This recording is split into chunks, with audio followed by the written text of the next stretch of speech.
Be me, 41, regional sales manager for pharmaceutical distributor. Making $145,000 plus commission. Been here 8 years. Company called MediSource Distribution. We supply medical products. Pharmaceuticals, medical devices, surgical supplies to hospitals and pharmacies. $95 million annual revenue, 180 employees, profitable and growing. I manage Northeast Territory, $18 million in annual sales. 12 regional managers total, each running multi-million-dollar territories. All of us hitting quota, company performing well. December 2023, company promotes new VP of Sales and Marketing. Woman named Jessica, age 38, came from corporate diversity consulting. No pharmaceutical experience, no distribution background, but impressive credentials in organizational culture. First company meeting, she announces her vision. We're going to transform this company's leadership culture. Build sales organization that reflects modern values. I'm sitting there thinking, we're already hitting targets. What exactly needs transforming? About to find out exactly what she meant. And watch $64 million in revenue disappear in 90 days. Because she replaced everyone who knew how to sell. Let me show you how 1 quarter destroyed everything. January 2nd, 2024, first day back after holidays. Jessica calls emergency meeting, all regional managers. Conference room at headquarters, everyone flies in. 12 of us total, 11 men, 1 woman named Patricia. I manage Northeast, New York, Boston, Philadelphia. Kevin manages Southeast, Atlanta, Miami, Charlotte. Marcus handles Midwest, Chicago, Detroit, Minneapolis. David covers Southwest, Dallas, Houston, Phoenix. Robert runs West Coast, LA, San Francisco, Seattle. 7 other managers covering rest of country. Patricia manages Rocky Mountain region, excellent performer. All of us been here minimum 5 years, most 8 to 12 years. We know our clients, our products, our territories inside out. Pharmaceutical distribution is relationship business. Hospital procurement directors, pharmacy chains, clinic networks. These relationships take years to build. Jessica starts meeting. Thank you all for coming. I've spent my first month reviewing our sales organization, and I've identified fundamental structural problem. We're all looking at each other, confused. What problem? We're all hitting quota. She continues. Our leadership is not representative. 11 out of 12 regional managers are men. This creates exclusionary culture that limits our potential. Kevin speaks up. We're hired based on sales performance. Everyone in this room has proven track record. Jessica, that's exactly the mindset we need to change. Meritocracy rhetoric often masks systemic bias. I'm starting to get bad feeling about where this is going. She pulls out stack of folders, 1 for each of us. I'm restructuring regional management effective immediately. Your positions are being eliminated. You're all terminated as of today, severance packages included. Room goes completely silent, everyone frozen. Marcus, you're firing all of us, right before Q1. Jessica, I'm restructuring for better organizational health. David, we manage $95 million in annual sales. You can't just fire everyone who runs client relationships. Jessica, client relationships will transfer to new managers. Patricia, the 1 woman, speaks up. I'm being fired too? I thought this was about gender. Jessica, this is about building entirely new culture. Fresh start. No holdovers from old system. We're all in shock. This is insane. Middle of fiscal year. Firing entire sales leadership. Robert asks, who's replacing us? Jessica, I've already hired 12 new regional managers. All women, all committed to collaborative sales approach. Kevin, do they have pharmaceutical experience? Jessica, they have sales experience and right cultural fit. That's more important than industry knowledge. I ask directly, how many years pharmaceutical experience total? Jessica hesitates. Industry knowledge can be learned. Cultural alignment is harder to teach. That's non-answer, which means answer is 0. Meeting ends. We're escorted out same day. No transition period, no knowledge transfer. Just pack your desk, turn in laptop, leave immediately. Security walks us out like we're criminals. 8 years of relationship building, gone in one meeting. January 3 to 15, I'm unemployed, processing what happened. Reach out to other fired managers. We're all in same boat. Kevin, Marcus, David, Robert, everyone. We compare notes on severance packages. Standard 2 months pay, sign NDA, don't disparage company. We all sign, need the money, can't fight this. Start looking for jobs in pharmaceutical sales. Industry is small. Word spreads fast about what happened. Recruiters ask, what happened at MediSource? Entire regional management team fired in one day. I tell them restructuring, don't mention gender. But they know, everyone knows, industry talks. January 16th, former colleague still at MediSource texts me. New regional managers started today. They seem nice but completely lost. I ask about their backgrounds. She sends me LinkedIn profiles of new Northeast manager. Previous job, luxury retail sales at department store. Before that, real estate sales. 0 pharmaceutical experience, 0 healthcare background. Doesn't know difference between generic and brand drugs. Doesn't understand hospital formularies or pharmacy benefits.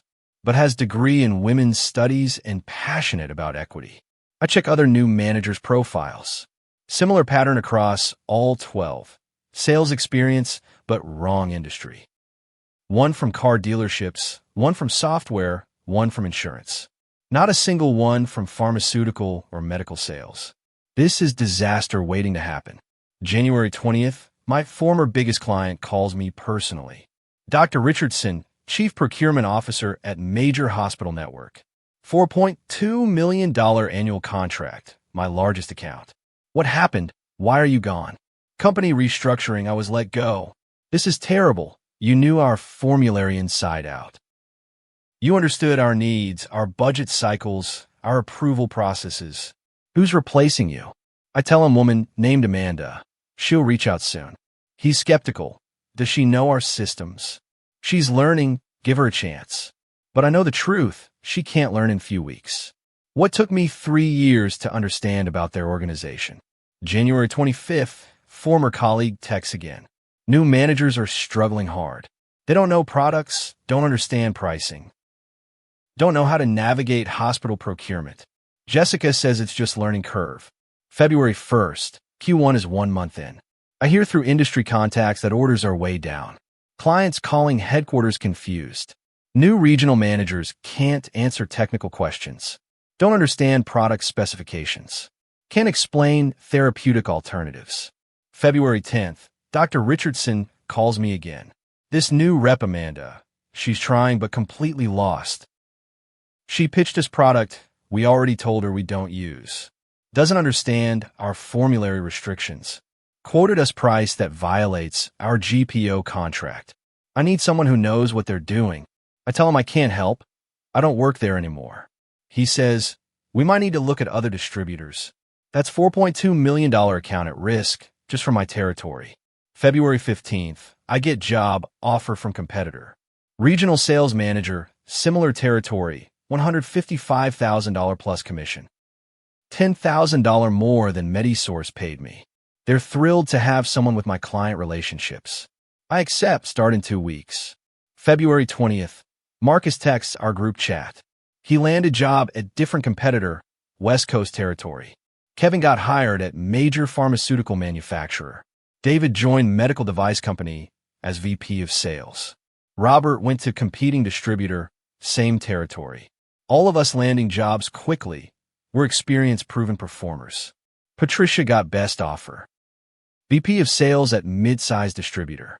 $190,000 plus equity. They wanted experienced woman leader.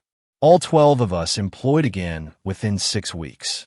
Several of us at competing companies in same territories. We know MediSource clients. We know their needs. Now we're selling against them. March 1st, former colleague sends alarming message. Revenue is collapsing. Q1 numbers are catastrophic. New managers lost multiple major accounts. Jessica is panicking but won't admit it was a mistake. I ask for specifics. She sends me internal revenue report, marked confidential. Q1 target, $24 million, normal quarterly revenue. Q1 actual through February, $8.2 million. We're 2 months in a quarter, running at 34% of target. Major accounts lost. Northeast, my former hospital network, $4.2 million, gone to competitor. Southeast, Kevin's pharmacy chain, $3.8 million gone. Midwest, Marcus's hospital system, $3.1 million gone. Southwest, David's clinic network, $2.4 million gone. West Coast, Robert's medical group, $3.9 million gone. Plus dozens of smaller accounts. Death by 1,000 cuts. March 15th, Q1 ends. Final revenue, $31 million. Target was $95 million. Annual run rate divided by 4. Actually achieved, $31 million. That's 67% revenue drop in single quarter. Worst quarter in company's 15-year history. March 18th, emergency board meeting. I hear about it from former colleague who's still there. Board members furious, demanding explanations. Jessica presents. Temporary transition challenges. New team is still learning, revenue will recover. Board member, you fired entire sales leadership. Replace them with people with zero industry experience. Lost $64 million in 1 quarter. Another board member, where are those major accounts now? CFO reports, competitors, specifically our former managers. They took their relationships with them. Jessica, that proves they were holding company hostage. Good, we're building new relationships. Board chair, woman in her 60s, is blunt. You destroyed $64 million in revenue in 90 days. This company can't survive another quarter like this. March 20th, Jessica is fired. Board terminates her for cause, no severance. She posts on LinkedIn, sometimes being ahead of your time means facing resistance from those invested in status quo. Gets 8,000 likes from people who don't know what happened. Nobody from MediSource comments. NDA prevents it. March 25th, board appoints interim VP of sales. Guy named Richard, age 52, 30 years pharmaceutical experience. His first action, try to rehire former regional managers. Calls me personally. We made terrible mistake. Would you consider coming back? Significant raise. I tell him, I already accepted position at competitor. I start in 1 week, contractually committed. He calls Kevin, Marcus, David, Robert, everyone. Same response from all of us. Already employed, moved on. Patricia is now VP somewhere else, making more money. None of us coming back, bridge is burned. April 2024, damage assessment complete. Q1 revenue, $31 million, 67% below target. Q2 projection, $28 million, clients still leaving. Annual revenue projection, $120 million, $40 million. Lost clients, 45 major accounts, $67 million in annual contracts. Most went to competitors, specifically former managers. Company needs massive restructuring to survive. April 15th, layoffs begin. Company going from 180 employees to 65. Can't afford staff without revenue. Warehouse workers, customer service, accounting, everyone. Of the 12 new regional managers Jessica hired, 9 are fired for non-performance. 3 remain, but territories are consolidated. May 2024, I'm thriving at new company. Took my relationships with me, clients followed. Former hospital network, Dr. Richardson, signed with us. $4.2 million annual contract. He's happy to work with me again. This is what we needed, someone who understands our business. My new company loves me. I'm top regional performer. June 2024, Marcus texts group chat. Former colleague sent him updated numbers. Q2 ended even worse, $22 million revenue. Company is barely solvent, considering bankruptcy. Board trying to sell company. No buyers interested. Damaged goods, is what one potential buyer said. July 2024, MediSource announces merger. Acquired by larger distributor at discount price. Employees remaining will be absorbed or let go. 15-year company essentially dissolved. All because one VP decided to fire everyone who knew the business. August 2024, I see Jessica's LinkedIn. She's consulting now, organizational culture transformation. Tagline, helping companies build inclusive sales cultures. Making probably $100,000, down from $220,000 VP salary. No mention of MediSource disaster. No mention of $64 million revenue collapse. Just led transformational change initiative. At Pharmaceutical Distribution Company. September 2024, Industry Conference. I run into Patricia. She's doing great as VP. We get drinks, talk about what happened. Craziest thing I ever witnessed, she says. I'm woman, and even I got fired. Because she didn't want anyone from old culture. I agree. She confused diversity with competence. Thought gender mattered more than knowing the business. Patricia, worst part is she damaged things for women leaders. Now boards are scared to hire women in sales leadership. Because they think of her disaster. That hits me because it's true. Jessica set back women in pharmaceutical sales by proving boards' worst fears. That ideology-driven hiring leads to catastrophe. October 2024, 10 months after we were all fired. All 12 of us doing better than before. Higher salaries, better positions, some with equity. We're fine. We had proven track records. MediSource doesn't exist anymore, absorbed in merger. Most employees lost jobs. Company dissolved. $95 million business reduced to $40 million, then sold for parts. All because Jessica believed that sales experience in luxury retail was same as pharmaceutical distribution. That cultural fit mattered more than industry knowledge. That you could replace 100+ years combined experience with enthusiasm and ideology. She was catastrophically wrong. Pharmaceutical sales is relationship business. Clients trust people who understand their needs. Hospital procurement trusts reps who know formularies. Pharmacy chains trust people who understand their systems. You can't fake that knowledge. Can't learn it in 3 months. Can't replace experience with good intentions. Jessica learned that lesson. Cost her company $64 million. Cost 115 people their jobs. Cost investors their entire investment. Because she prioritized perfect gender ratio over basic business competence. That's the story of MediSource Distribution. How Feminist VP replaced every male manager and watched revenue drop 67% in 1 quarter. How ideology crashed into market reality, and market reality won decisively, expensively, permanently. Now it's 2025, company doesn't exist. Those of us who were fired are thriving, building relationships, hitting quotas, earning commissions at companies that value what we know over what we represent.